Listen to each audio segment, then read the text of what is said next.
Hello and welcome back to Matters of the Mind, the podcast where we talk recovery, resilience, and about the sort of breakups that make you stare at your ceiling like it owes you money.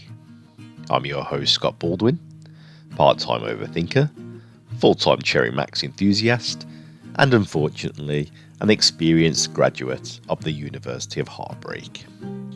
Today's episode is all about how to recover from a breakup, with a little humour, a lot of empathy, and even some good old-fashioned British research. Because nothing says I'm healing quite like quoting studies while wearing pyjama bottoms at 2 p.m.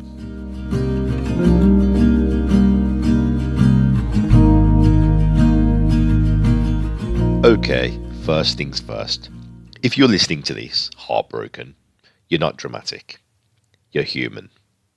According to research from the University of London, breakups activate the same areas of the brain as physical pain, which explains why the end of a relationship felt like someone drop-kicked you through the window of Tesco Express. And that foggy confusion you're feeling? Totally normal. The London School of Economics found that emotional destabilisation after a breakup can actually impact decision-making.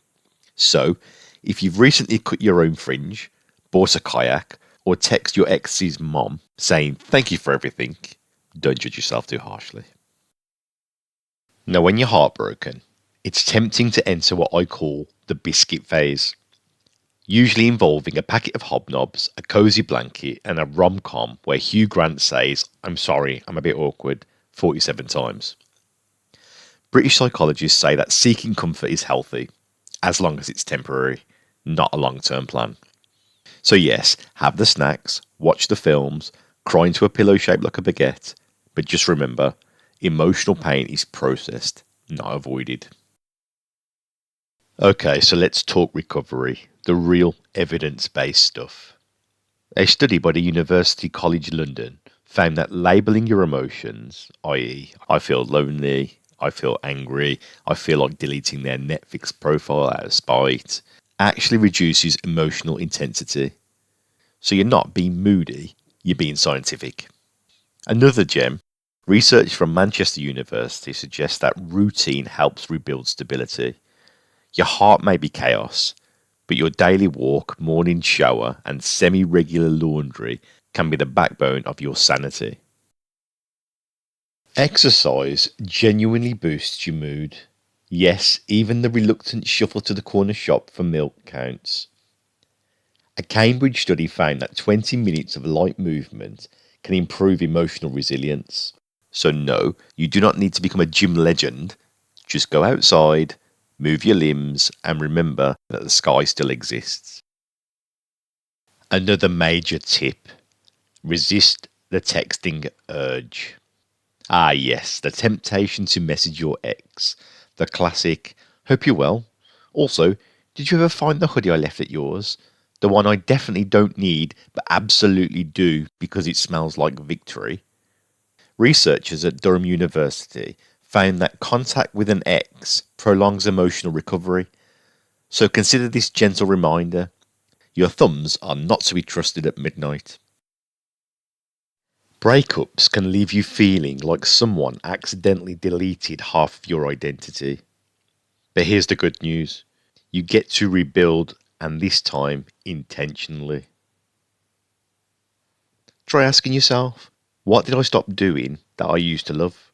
What new things have I always wanted to try? And what version of me do I want to grow into now?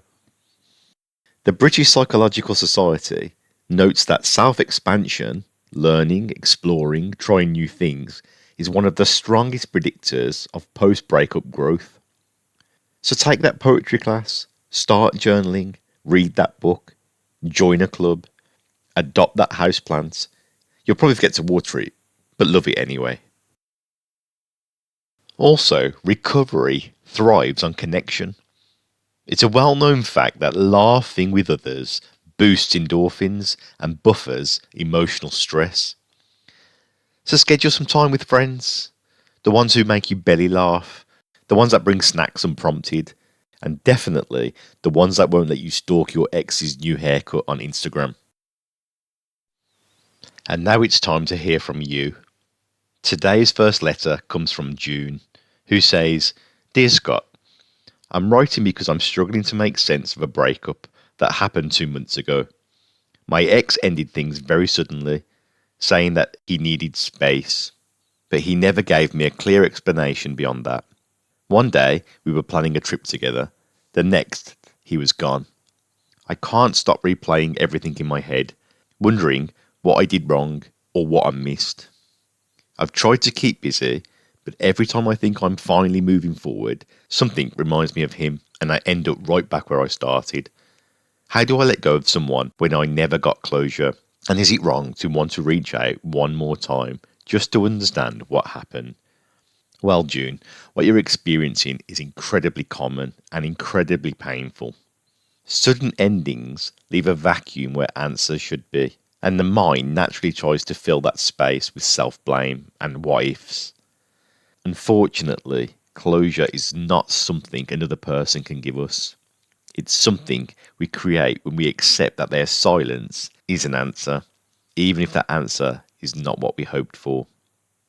Reaching out again may seem like a path towards clarity, but it often reopens healing wounds and rarely leads to the satisfying explanation that we imagined. Instead, focus on giving yourself the closure you were denied. Acknowledge the hurt, accept that the relationship ended without your consent, and allow yourself to grieve.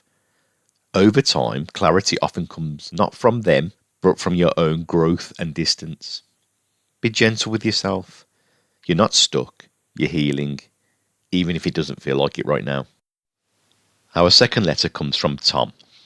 Tom says, Dear Scott, my partner of 3 years and I broke up last week after a long period of disagreement and tension. The problem is I still love her, deeply, even though I know our relationship had become unhealthy. We argued constantly, rarely agreed on big decisions, and were both stressed out most of the time. Now that we've separated, part of me feels relieved, but another part feels empty and terrified that I made the wrong choice. I keep thinking about the good moments and whether we should try again, even though my friends insist I'm better off without the relationship. How do I know if I should fight for what we had or focus on healing and moving on? Well, Tom, it's completely normal to mourn the loss of someone, even when the relationship wasn't working. Love doesn't just switch off simply because the fighting became too much. What you're feeling isn't a sign that you made the wrong decision. It's a sign that you're human. When evaluating whether to reconnect, ask yourself this. Has anything truly changed? Not in a sentimental sense, but in a practical, sustainable, day-to-day way. If both you and your ex were willing to seek counselling, communicate differently, or make significant adjustments, then a future together might be possible. But missing someone is not the same as being compatible with them. Relief is information, so is exhaustion, so is peace.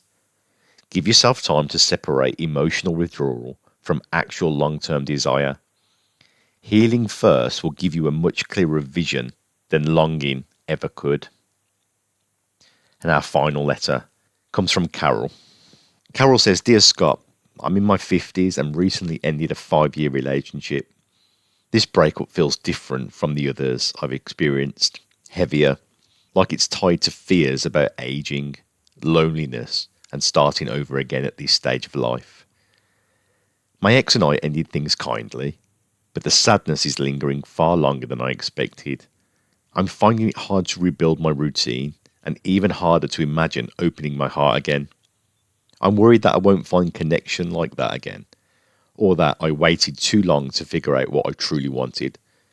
How do people my age heal and move on without feeling like they're running out of time? Well, Carol, it's a myth that love and fresh beginnings belong to the young. In reality, many people find their healthiest and happiest relationships later in life, after they've learnt who they are and what they truly need. You're not too late, you're just in a different season. The grief you feel isn't only about the person, it's about the future you imagined with them. Letting go of that vision takes time. And unfortunately, there's no age at which that process becomes easier. Give yourself permission to feel sad without turning it into a prediction about the future. Rebuild your routine slowly, reconnect with friends, revisit interests you set aside, create new habits that belong only to you. Healing isn't a race, it's a reorientation. And remember, openness isn't about age, it's about willingness.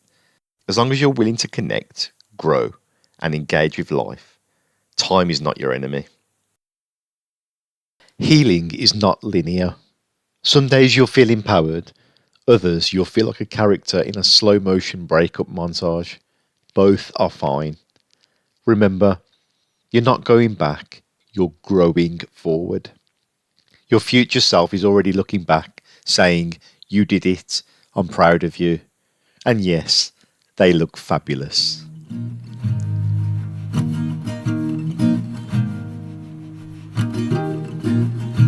That's all for today. Thank you for joining me on Matters of the Mind. If you enjoyed this episode, please share it with friends and family.